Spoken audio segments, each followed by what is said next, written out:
So as part of our series on standing on the shoulders of giants, I'm going to be looking at a guy called Anthony. So Anthony was an Egyptian desert hermit who lived between 251 and 356 AD and was quite frankly a legend.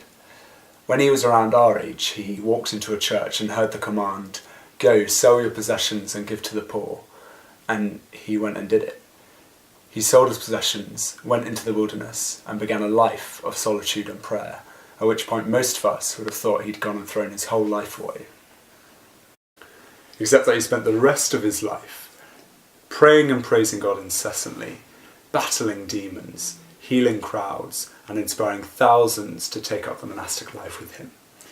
And when his story spread, it inspired monastic movements across the Roman Empire, some of which lasted for over 1,000 years. So you're probably thinking, why am I looking at such a weird, rather antisocial figure who seemed to want to escape society rather than transform it?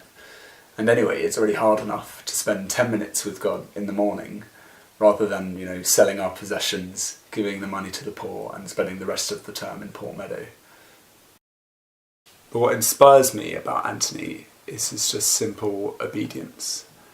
When he went into church that day and he heard that command, he just went and did it. God called him and he obeyed.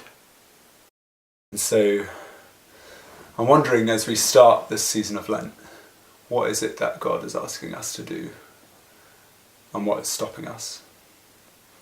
The wonderful grace and forgiveness that we have in Jesus means that we can do all that God has asked us to do.